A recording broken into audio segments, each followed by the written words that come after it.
सुन्नी इत्तेहाद council को मखसूस नशिस्तें मिलेंगी या नहीं, सुप्रीम कोर्ट का फैसला आज आने का इम्कान।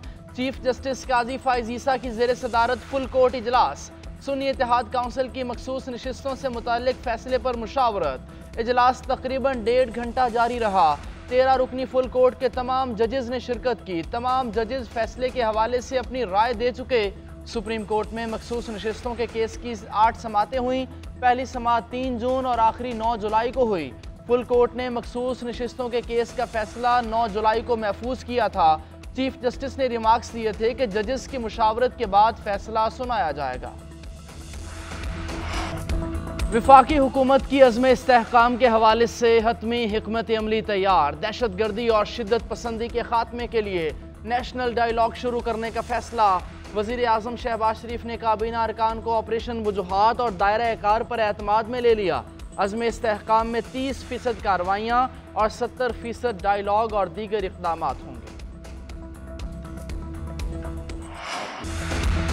सुस्ती से काम को बर्दाश्त नहीं करूंगा, किसी को वक्त को बर्बाद करने की इजाजत नहीं देंगे, फैसलों पर अमल दरामद और निफाज करना होगा। वज़ीर आज़म शहबाज शरीफ की वफाकी काबीना को वार्निंग। वज़रा को 3 माह में मामलात सीधे करने का हदफ। कहा वज़रा कमर कस लें, पाकिस्तान के मसाइल को हल करना है, सबने टारगेट पूरे करने हैं। IMF से निजात का हदफ सिर्फ बातों से पूरा नहीं होगा। कल्चर बन गया, मुझ पर टैक्स ना लगाएं उस पर लगाएं, इस तरह नहीं चलेगा। IMF का निज़ाम है, उसे चलाना है, इस्लाहात की तरफ जाना पड़ेगा, कड़वे फैसले करना पड़ेंगे। माशी बहाली के लिए खुद एहतसाबी की जरूरत है, हाथ पर हाथ रखकर बैठेंगे तो काम नहीं चलेगा। कराची पोर्ट पर 1200 अरब की चोरी हो रही है। PNSC के 12 जहाज हैं और 5 अरब रुपए की तनख्वाहें हैं। 5 अरब डॉलर फ्रेट चार्जेस अदा करते हैं, किसी को परवाह नहीं। क्या हमें और जहाज नहीं लेने चाहिए? ये पैसा बचेगा तो दीगर मंसूबों पर लग सकता है। आसिफ अली जरदारी की ज़ेर सदारत पीपल्स पार्टी का इजलास। पार्टी टिकट होल्डर्स का पंजाब हुकूमत पर नज़रअंदाज करने का शिकवा। ज़िलाई इंतज़ामी अफसरों पर पीपल्स पार्टी के अहदेदारों और टिकट होल्डर्स के मसाइल को नज़रअंदाज करने का मामला उठा दिया। तरक्याती स्कीमों में नज़रअंदाज करने की शिकायत।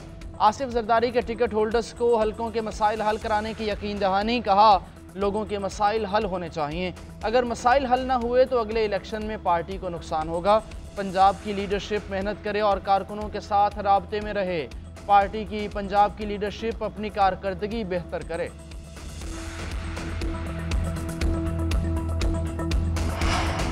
बंदूक के जोर पर इक़्तिदार का हुसूल इंतहाई खतरनाक है, हमें आज़ाद और खुद मुख्तार होकर सोचना चाहिए। अगर पहली बार ऑपरेशन का तजुर्बा होता तो अवाम लब्बैक कहती। अवाम पहले भी सवात से लेकर वज़ीरिस्तान तक दरबदर हो चुके हैं, मुआवजे तक नहीं दिए गए। हमें देखना चाहिए खराबी कहाँ है। मौलाना फजलुर रहमान की डेरा इस्माइल खान में मीडिया से गुफ्तगू। कहा हर इदारे को अपनी हदूद में रहकर काम करना चाहिए। हम सियासी जदोजहद कानून की दायरा कार में रहते हुए कर रहे हैं। मखसूस नशिस्तों के मामले पर अदालती फैसले के बाद बात करेंगे।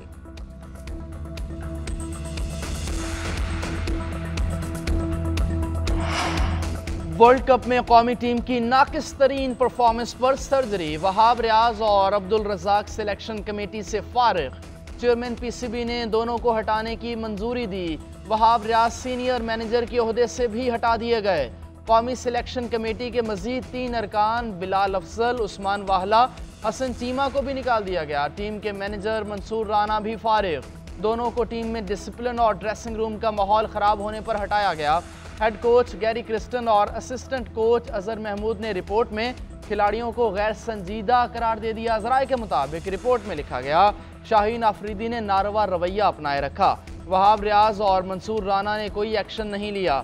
शाहीन शाह कोचेज और मैनेजमेंट की बात नहीं सुनते, बदतमीजी करते थे। रिपोर्ट में खिलाड़ियों की एक दूसरे के खिलाफ लॉबिंग का जिक्र भी किया। लिखा खिलाड़ी एक दूसरे के खिलाफ प्लानिंग करते रहे, बदनाम पाकिस्तानी टीम हुई। ऐसा कैसे हो सकता है? मैं अकेला जिम्मेदार हूँ, मेरा एक वोट 6 वोटों पर कैसे हावी हो सकता है? वहाब रियाज का सिलेक्शन कमेटी से हटाए जाने पर रद्द-ए-अमल। कहा ऐसे बयानात से मुत्तफिक नहीं कि सिलेक्शन कमेटी पर दबाव डाला गया। मीटिंग मिनट्स की सूरत में हर चीज का रिकॉर्ड मौजूद है। कहने को बहुत कुछ है लेकिन ब्लेम गेम का हिस्सा नहीं बनना चाहता। पूरी ईमानदारी से खेल की खिदमत की। 7 रुकनी सिलेक्शन कमेटी के साथ काम करके बहुत अच्छा लगा। गैरी क्रिस्टन और कोचिंग ग्रुप के साथ काम करना भी फख्र की बात है। उम्मीद है कोचिस की हिकमत अमली इस टीम को ताकतवर फोर्समैन में तब्दील कर देगी। अब्दुल रज़ाक का कहना है कि अगर सबको बराबर अथॉरिटी मिली हो तो एक की राय 6 की राय पर कैसे सबकत ले सकती है।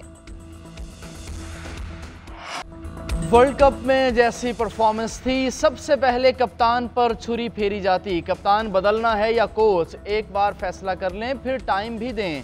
साबिक कप्तान शाहिद आफरीदी का पीसीबी को मशवरा, कहा जितने मौके बाबर आजम को मिले इतने किसी को नहीं मिले। बाबर बहुत से आलमी मुकाबलों में नाकाम रहे। बाबर आजम ने तो 2-3 वर्ल्ड कप समेत 2-3 एशिया कप खेले जहां उसे काफ़ी ज़बरदस्त मौका मिला। इतना खुला चांस किसी कप्तान को नहीं मिला। वहाब रियाज और अब्दुल रज़ाक को सिलेक्शन कमेटी से हटाने वाली सर्जरी मुझे समझ नहीं आई। गंदम की बरामद का कोई फैसला नहीं किया गया। गंदम पीटीआई दौर में पहले बरामद फिर दरामद की गई। अरबों खरबों रुपए कहां गए किसी को खबर नहीं। वज़ीर-ए-आज़म शहबाज शरीफ का कौमी असेंबली में इज़हार ख्याल, बोले जब असद कैसर स्पीकर थे तो ऑपोजिशन लीडर को बोलने नहीं दिया जाता था। असद कैसर बोले हमें कौमी असेंबली में बोलने का मौका नहीं मिलता, हमारे दौर में सबको बात करने का मौका मिलता था। ये रिकॉर्ड का हिस्सा है। ख्वाजा आसिफ और शाहिद खाकान अब्बासी तकरीर करते थे, सरकारी टीवी पर लाइव दिखाया जाता। अब तो वहां फरिश्ते बैठे हैं, ऑपोजिशन की बात नहीं दिखाते। स्पीकर को नोटिस में लाए बगैर छापे मारे जा रहे हैं। एमएनएस को हिरासत किया जाता है, स्पीकर को कोई नहीं पूछता।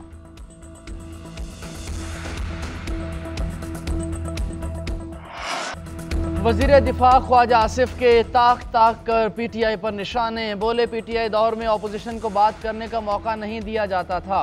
माजी में ऑपोजिशन अरकान के प्रोडक्शन ऑर्डर्स जारी नहीं होते थे। मुझे इस्लामाबाद से गिरफ्तार किया गया, स्पीकर को इत्तला नहीं दी गई। ऑपोजिशन की तकारीर के दौरान बानी पीटीआई ऐवान में भी नहीं आते थे।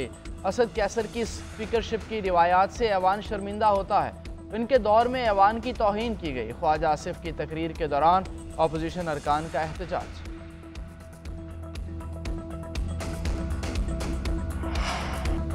ऑपोजिशन रहनुमाओं का स्पीकर से बोलने की इजाजत ना देने का शिकवा। उमर अयूब बोले जब बोलने लगते हैं तो रोक लिया जाता है। बैरिस्टर गोहर ने कहा पार्लियामान बैठती है ताकि अवामी मामलात पर बहस हो। वज़ीर-ए-आज़म ऐवान में थे तो स्पीकर ने हमें मौका ही नहीं दिया। मौजूदा जाली हुकूमत कानून साजी को बिल्डोज करती आई है। किसी की प्राइवेसी के खिलाफ कोई कानून साजी नहीं हो सकती। महमूद खान अशरकज़ई ने कहा अयाज सादी के खिलाफ तहरीक अदम एतमाद लानी चाहिए।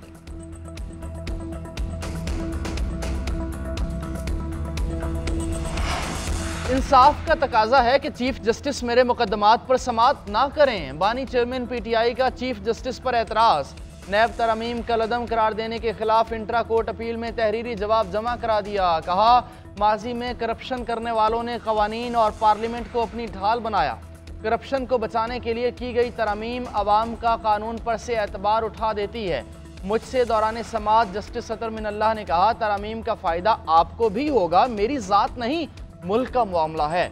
पार्लियामान को कानून साजी आइन के अंदर रहते हुए करनी चाहिए। नैब इख्तियार का गलत इस्तेमाल करे तो तरमीम उसे रोकने की हद तक होनी चाहिए। इख्तियार की गलत इस्तेमाल की मिसाल तोशाखाना केस है।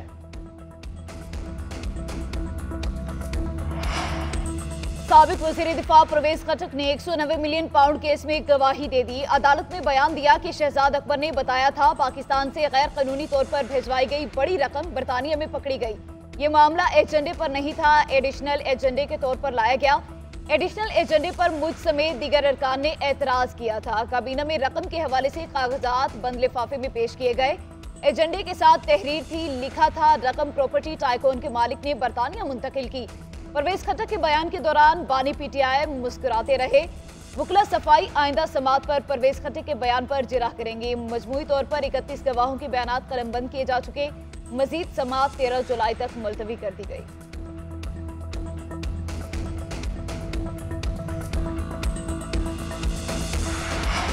पंजाब हुकूमत का मजदूरों को 1224 फ्लैट्स बिला कीमत देने का ऐलान। वज़ीर आला पंजाब मरियम नवाज की ज़ेर सदारत इजलास। मजदूरों की फलाह बहबूद के लिए अहम फैसले। 6 अरब रुपए की वाजिबुल अदा डेथ और मैरिज ग्रांट भी अदा करने का हुक्म। उधर वज़ीर आला पंजाब से मैट्रिक इम्तहानात में लाहौर बोर्ड के पोजीशन होल्डर्स तलबा और तालिबात की मुलाकात। मरियम नवाज ने पोजीशन होल्डर तलबा को ट्रॉफीज़, तारीफ़ी सर्टिफिकेट और इनामात दिए। वज़ीर आला का अपोजिशन होल्डर की फ़ीस की अदायगी का भी ऐलान। मरियम नवाज ने कहा पोजीशन होल्डर्स की काबिलियत देखकर रश्क आता है। मुल्क का मुस्तकबिल रोशन है।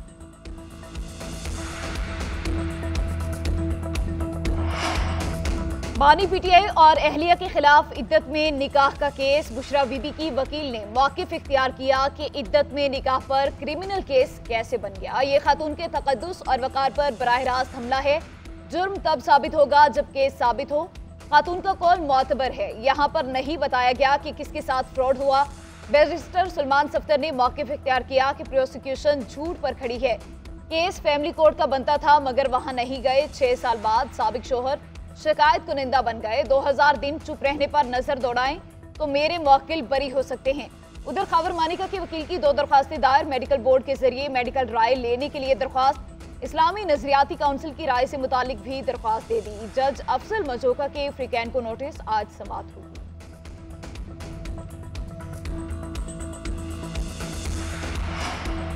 निकाह, तलाक और इद्दत के मसाइल कुरान और सुन्नत से माखूज़ शरई हुदूद हैं। इनके बारे में बेजा गुफ्तगू और तज़हीक किसी सूरत मुनासिब नहीं। सोशल मीडिया का मनफी इस्तेमाल गैर अखलाकी, गैर शरई और कानूनन जुर्म है। चेयरमैन इस्लामी नजरियाती काउंसिल डॉक्टर मोहम्मद राग़िब नईमी का बयान। कहा, कुरान और सुन्नत ने निकाह, तलाक और इद्दत के मसाइल और अहकामात को नहायत मुअस्सर अंदाज में बयान किया। शरीयत ने इनकी हुदूद व क़ुयूद को वाज़े कर दिया है। सोशल मीडिया पर राय ज़नी गैर मुनासिब और गैर अखलाकी है।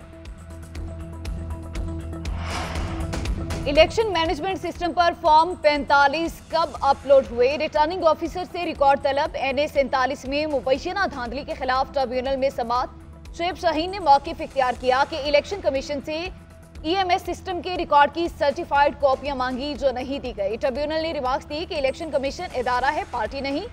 क्यों रिकॉर्ड नहीं दे रहे? जो मांगा जाए दे दें, आपको कौन रोक रहा है? मजीद समाअत 15 जुलाई तक मुलतवी।